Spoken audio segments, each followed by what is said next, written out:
C'est parti. Hello, salut tout le monde. Bon, alors, première vraie vidéo de cette chaîne, de cette nouvelle chaîne. Euh, alors, aujourd'hui, où est-ce que je suis venu me perdre? Alors, je vais vous montrer un petit peu. Alors, encore une fois, c'est dommage parce que je suis arrivé, il y avait encore du soleil. Là, il est parti se coucher derrière cette montagne. Et puis, bah, il y avait quelques touristes sur le site, ça faisait pas mal de bruit, donc je me suis dit que ça allait me déconcentrer. Alors déjà qu'il m'en faut pas beaucoup pour être déconcentré. Bon, le bruit de fond, je préférais attendre qu'il parte. Bon, bah, le temps qu'il parte, du coup, le site est beaucoup moins lumineux. Alors je vais quand même vous montrer où je vous emmène aujourd'hui. Alors attendez, qu'on voit bien, là,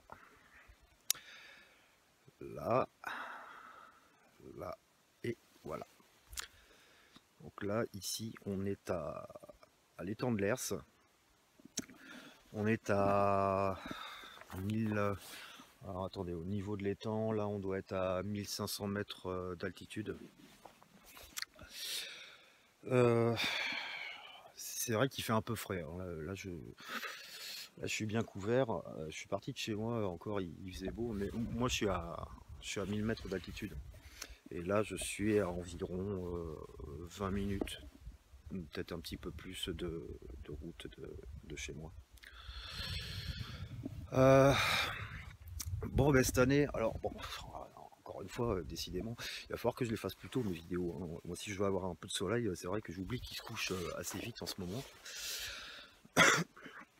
Et ben, cette année, on n'a pas à se plaindre, hein. Ici, au niveau du climat, on a un hiver assez doux. On a eu un week-end de neige vers fin octobre. Puis bah, on n'a pas eu de neige depuis, hein. Alors voilà, à part sur des sommets des cols qui sont assez hauts. Donc voilà, alors ici c'est l'étang de l'Hers. Bienvenue encore une fois dans la terre du milieu. C'est vrai qu'on a un petit peu de tout ici, et ce qui est vraiment superbe dans le coin, c'est que d'une vallée à l'autre, c'est pas du tout le même décor. Donc on s'ennuie pas. Et puis ici on a tout, hein. On a la comté, on a le Mordor. Je vous y emmènerai dans de prochaines vidéos.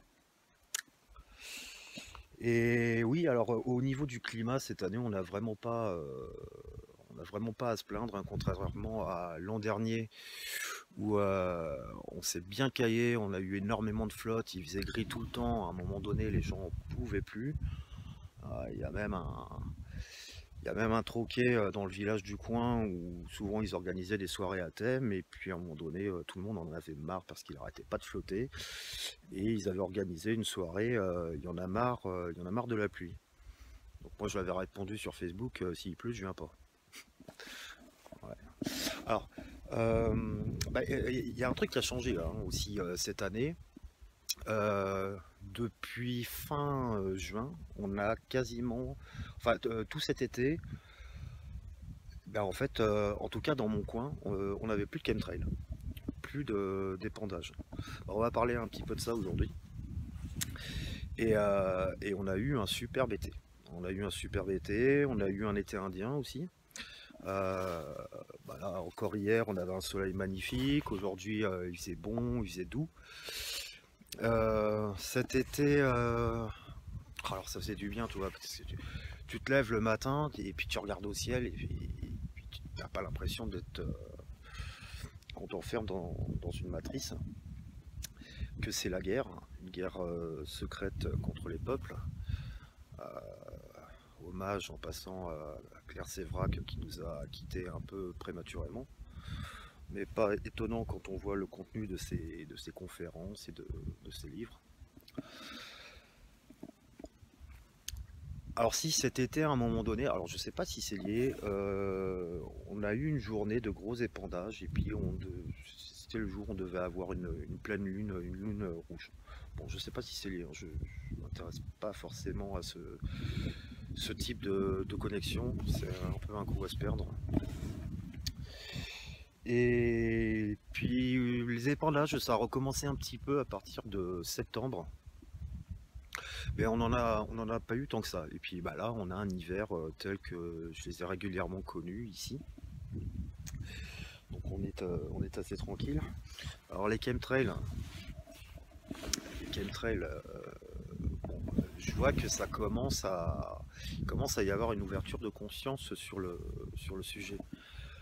Parce il y a plus de 10 ans, tu parlais de ça directement, tu étais un conspirationniste. Enfin non, maintenant on est des complotistes maintenant, hein. Ça, j'en avais parlé dans une vidéo.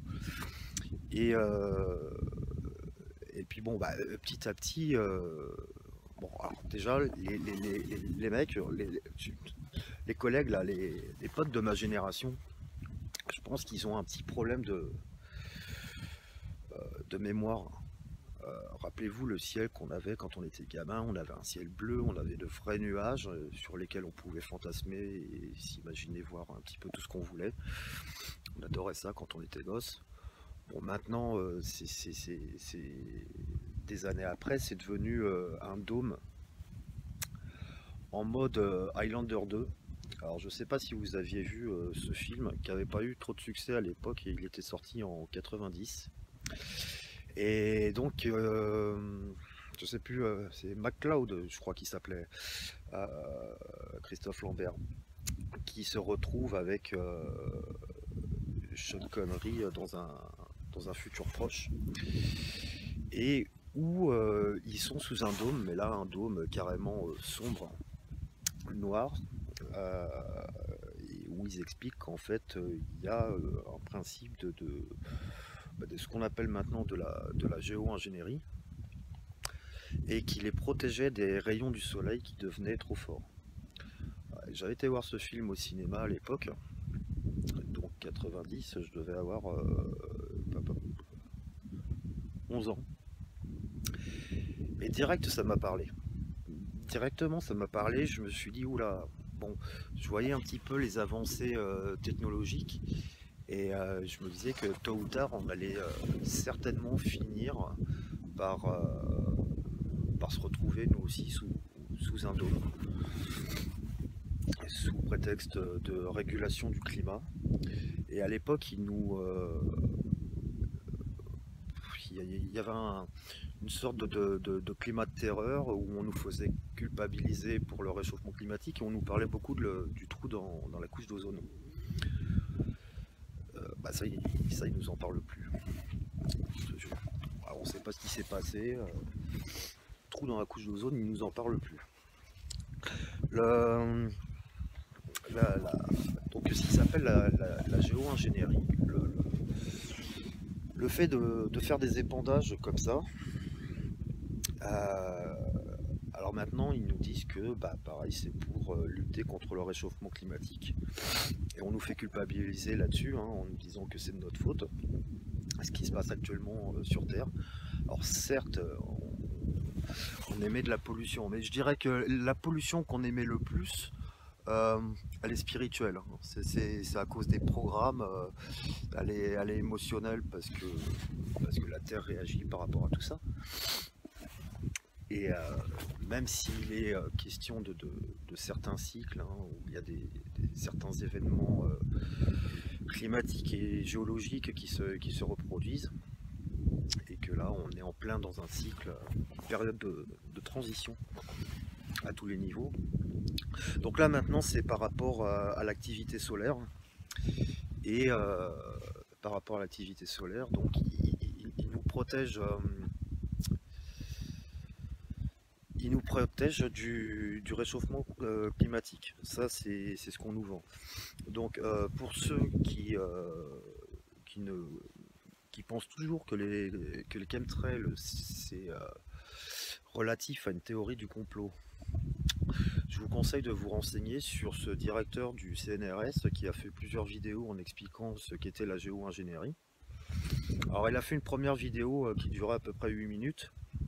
Et je crois qu'il s'est un peu planté le mec parce qu'il a commencé à expliquer qu'il balançait des nanoparticules d'aluminium pour refroidir l'atmosphère.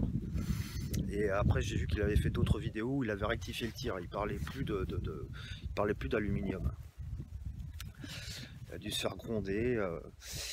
Euh, alors bon, il y a lui déjà qui en parle ouvertement, alors que 2 ou 3 ans avant ça, sur Météo France, il y avait Evelyne Delia qui nous montrait des photos en nous expliquant à nous les abrutis, hein, ce qu'étaient ces traînées, allant même à nous expliquer que c'était des... alors comment dire, vous savez, ces sillons que laissent les bateaux quand ils se déplacent, que ce serait des reflets dans le ciel de ces sillons. Non mais attendez. Et les gens payent une redevance, hein, pour ça. La télé, voilà. Il y a longtemps que je la regarde plus, hein. Je la regardais encore à une époque, et à l'époque, donc il y a peut-être une vingtaine d'années, et à l'époque je regardais juste les infos, et jusqu'au jour où il y a eu les fameux attentats du 11 septembre. Là, directement, j'ai compris à quel point on nous prenait pour les cons, donc la télé, ça a été fini. J'ai une télé à la maison, mais elle me sert d'écran de grand écran pour mon PC. Donc, récemment, j'ai vu que sur TF1 aussi, ils avaient expliqué aussi le principe de la géo-ingénierie dans une courte vidéo, avec des petits montages en images de synthèse. Et là, alors ils n'ont pas dit qu'ils balançaient de l'aluminium, ils ont parlé d'épandage de calcite. Bon. Petite parenthèse là-dessus. Alors, les chemtrails, ce sont des produits chimiques. Hein, chemtrail, c'est pour traînées chimiques. Contrairement à contrail, qui sont eux vraiment des traînées de condensation qui sont laissées par les avions. Et encore, pour que ça se produise, il faut que les avions soient à une certaine altitude, qu'il y ait une certaine température, une humidité, et ainsi de suite, pour que tout ça, ça puisse être visible et apparaître dans le ciel. Les chemtrails, les mecs, ils sont pas... On voit que souvent, ils sont pas à 8000 pieds de hauteur. Hein. Ils sont bien plus bas que ça. Donc, il n'y a aucune raison pour que ça apparaisse, puis que ça laisse des traînées aussi longues. Et on voit bien que en moins de 5 minutes, les traînées commencent à se disloquer un petit peu. Et puis, d'une traînée à une autre, ça finit par créer un voile. Pour ce qui est de l'épandage de ces produits chimiques, bon, il y a des relevés qui ont été faits, hein, des relevés scientifiques très sérieux. Donc on a retrouvé dans les analyses, donc effectivement, de l'aluminium, du strontium, du barium. C'est des nanoparticules. À un moment donné, le bordel il descend, nous on le respire, les animaux le respirent, ça se dépose partout, dans les lacs, sur les cultures, un petit peu partout. Et c'est assez étonnant d'ailleurs de voir que Monsanto vend ces fameuses graines résistantes à l'aluminium. Bon, théorie des coïncidences, hein, très certainement.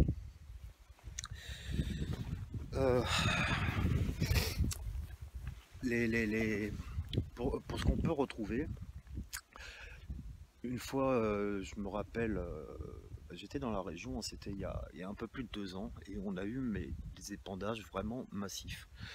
J'avais une voiture noire, et le lendemain, je l'ai retrouvée avec plein de particules blanches. Et j'avais une amie dans son jardin, mais sur ses fleurs, elle avait retrouvé des sortes, ça ressemblait à des filaments, un peu comme des toiles d'araignée. J'ai vu un mec qui a fait une expérience il n'y a pas longtemps parce qu'il a retrouvé sa bagnole couverte de nanoparticules. Donc avec une carte, il fait un petit tas et il rapproche un aimant. Et on voit que toutes les nanoparticules sont aimantées. Donc ce sont des métaux lourds qu'on finit par respirer. Alors on est déjà contaminé avec la bouffe. on est déjà contaminé avec l'eau. On retrouve aussi de l'aluminium et puis du fluor aussi, hein. Parfait pour calcifier la glande pinéale. Pour, quand tu calcifies la glande pinéale, ça va l'empêcher de produire le DMT qu'elle est censée produire naturellement. DMT qu'on appelle aussi la molécule de l'esprit. Donc c'est un petit peu ce qui va nous aider à avoir une sensibilité de nos cinq sens, et ce qui spirituellement nous amène à accepter, à créer une certaine réalité. Pour ce qui est de ce qu'on peut retrouver là, comme ces toiles d'araignée, ces filaments, il n'y a pas que dans la nature qu'on les retrouve. On les retrouve sur l'homme aussi. Et puis sur des enfants, alors là, c'est encore pire. Et il y a ce qu'on appelle la maladie des morgellons. Alors je ne sais pas si vous avez déjà vu des photos de ce truc là, c'est complètement ignoble. Ça fait des trous dans la peau avec des filaments en plastique. Alors j'avais vu une vidéo d'un chirurgien qui essayait avec une pince de retirer ces filaments. C'est gore, hein. C'est vraiment, c'est trash, c'est gore. Je vais me lever un petit peu parce que là j'ai un peu froid, là, et franchement il caille. Donc on voit ce chirurgien qui rapproche la pince et qui essaie de retirer le filament, et tu vois le filament qui commence à se déplacer un petit peu, tu vois, quand même, comme s'il réagissait. Donc c'est assez flippant. Apparemment, il faudrait, alors bon, ça c'est à vérifier, hein, pour les gens qui sont atteints de cette maladie.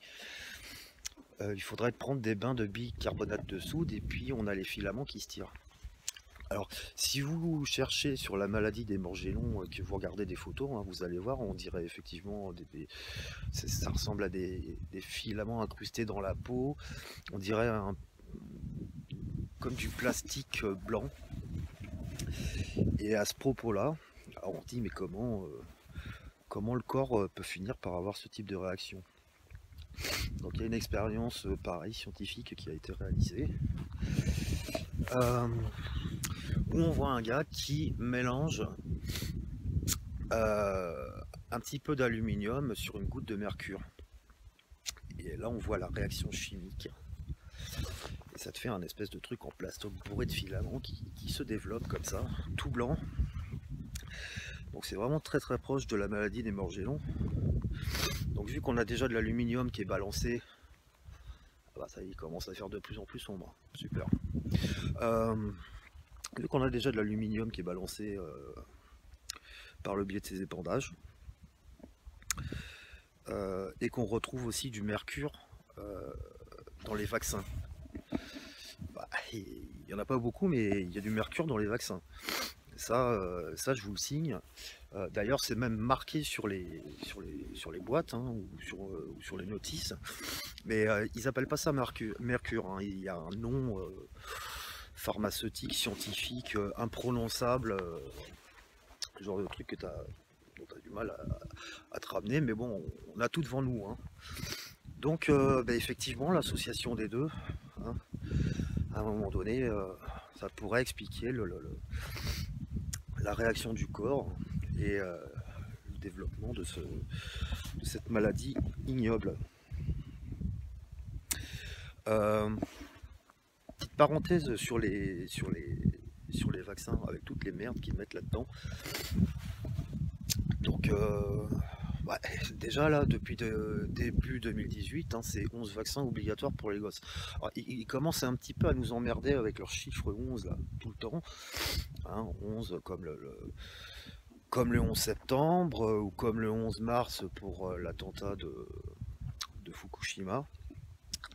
11 vaccins obligatoires en 2018. 2018, bon, si on veut s'amuser un petit peu, on fait 2 plus 1 plus 8, ça fait 11. En 2017, rappelez-vous combien on a eu de candidats à la présidentielle. Et puis, bon, hein, le 11, on le retrouve un petit peu partout. Quand on voit toutes les merdes qu'ils mettent dans carrément chez les nourrissons, chez les enfants, dans une période où on constate qu'il y a de plus en plus d'enfants qui sont qui sont carrément éveillés. Mais je veux dire, j'ai des amis, ils ont une gamine, elle a 3 ans, tu peux parler avec elle comme avec un adulte. Sauf qu'elle n'est pas dans le mental, elle est complètement libérée de tout. Il y a de plus en plus d'enfants comme ça. Et le fait de se retrouver avec autant de métaux lourds dans le corps, hein, que ce soit par l'alimentation, les épandages et tout le reste, ça brouille, ça affaiblit les champs énergétiques et électromagnétiques de nos corps. Hein, parce que là, encore une fois, c'est bien montré dans le film Matrix, on est un petit peu comme des piles. Et le fait de réduire ces champs, de les affaiblir, ça nous brouille dans nos connexions. Ça nous brouille dans nos connexions. Et là, quand je parle de connexion, je ne vais pas vous parler de connexion à la source ou de trucs comme ça, mais de connexion cérébrale pour pouvoir réfléchir plus clairement. Et puis être un peu plus connecté au cœur et puis moins au mental. Mais bon, ça, manifestement, ça fait partie du projet, c'est de nous enfermer dans une matrice. Sachant qu'on paye pour tout ça. Bah, les impôts, t'imagines bien, les épandages, hein, donc ça doit faire une vingtaine d'années, et puis en plus ça s'accélère, hein, avec le temps, il y a des endroits, c'est carrément des dômes. J'ai suivi un petit peu des vidéos de l'acte 6 des gilets jaunes. J'en ai marre de cette expression parce que c'est même plus des humains, c'est même plus des citoyens, ce sont des cibles, ce sont des gilets jaunes. Bon, ça, j'ai pas envie de parler des gilets jaunes aujourd'hui, là ça commence à me gonfler un petit peu. Et alors, qu'est-ce que... Dans une période de transition énergétique comme il y a maintenant, avec un éveil de conscience, bon, déjà on nous dit clairement qu'on bloque les rayons du soleil. Mais on bloque pas que ça, quoi. On bloque carrément les connexions des gens et on leur empêche de s'éveiller et de se connecter tel qu'ils devraient l'être normalement. Donc avec toutes ces ondes qui balancent, sans parler non plus parce que là on va arriver à la 5G. Bon, d'après ce que j'ai cru comprendre, ça risque d'être chaud, hein. On voit déjà des comportements complètement aberrants chez les humains qui sont tombés tout au fond du puits. Et là, en termes de dissonance cognitive, ça va être chaud, hein, avec la 5G. Alors avec toutes ces ondes, etc., là on finit par vivre dans une sorte de micro-ondes géant. Ouais, c'est pas Globe, hein. Bah oui, mais bon, c'est ça un petit peu. Et puis avec toutes ces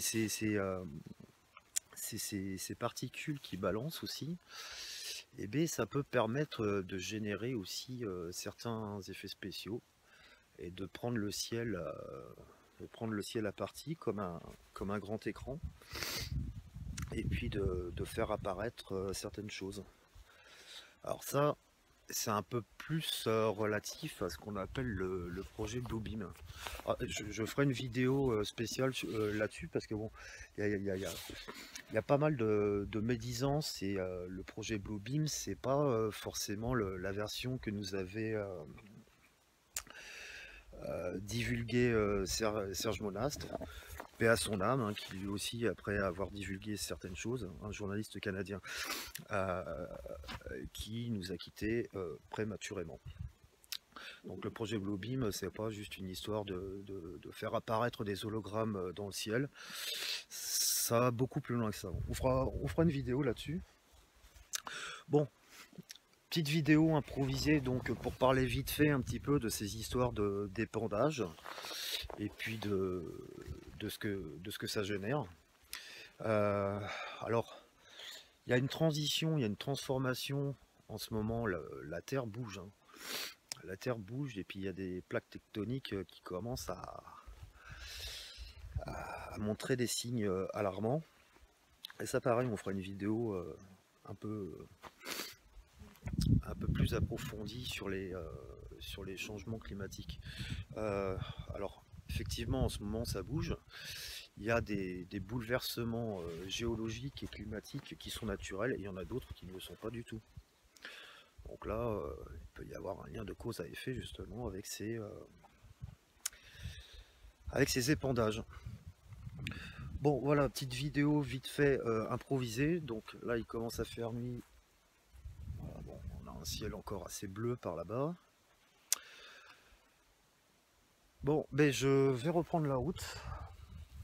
Et je vous dis à plus tard pour une prochaine vidéo. Si j'oublie de dire des choses concernant certains sujets dans les vidéos, bon, ben, ça arrive, hein. Moi je vous ai dit, je suis pas conférencier, je partage des ressentis, des points de vue, certaines connaissances. Mais je suis pas là pour rentrer dans les détails. Alors s'il y en a qui s'y retrouvent, après, par rapport à ce que je vous dis, ben, vous êtes libre de vérifier les informations de par vous-même. De toute façon, c'est toujours mieux de vérifier par soi-même. Et puis voilà. Donc bon, la prochaine fois, je vais quand même m'arranger à faire des vidéos plus tôt, que vous puissiez profiter d'un décor ensoleillé. Hein, en ce moment, il fait beau, faut en profiter, mais bon, tant que je me lève et puis que je me prépare et puis j'ai des trucs à faire de mon côté aussi. Hein.